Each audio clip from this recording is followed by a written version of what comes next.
তো বন্ধুরা আমি আবারও নিয়ে এলাম যে আমাদের রীতি আপু কি সত্যি পল্লিগ্রাম টিভি চ্যানেল ফিরে আসবে না, নাকি ছেড়ে চলে গিয়েছে সারা জীবনের জন্য, নাকি আর কোনোদিন ভিডিও করবে না। তো বন্ধুরা এই ভিডিওতেই তোমরা সবকিছু জানতে পারবে, তো ভিডিওটা ধৈর্য সহকারে শেষ পর্যন্ত দেখো, এটাই আমার রিকোয়েস্ট। তো দেখো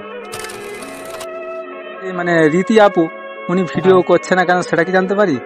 না না, রীতি আপুর ব্যাপারটা হচ্ছে ও এখন মাধ্যমিক পরীক্ষার সামনে, ঠিক আছে? হুম তো এই পরীক্ষা নিয়েই ব্যস্ত আছে। আর হুম ওর ফ্যামিলি থেকে একটু মানে বিরত রেখেছে ভিডিওর দিকটা, ঠিক আছে?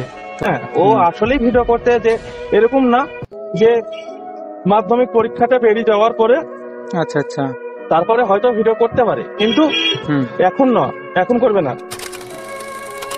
তো বন্ধুরা আমি এই ভিডিওটা রিকোয়েস্ট এই কারণেই করলাম, অনেক বন্ধুরা কমেন্টস করেছে যে আমি ভিডিওটা দেখতে পাচ্ছি না বা রীতি কেন বাদ হয়েছে তার প্রমাণ সহ একটা ভিডিও দাও।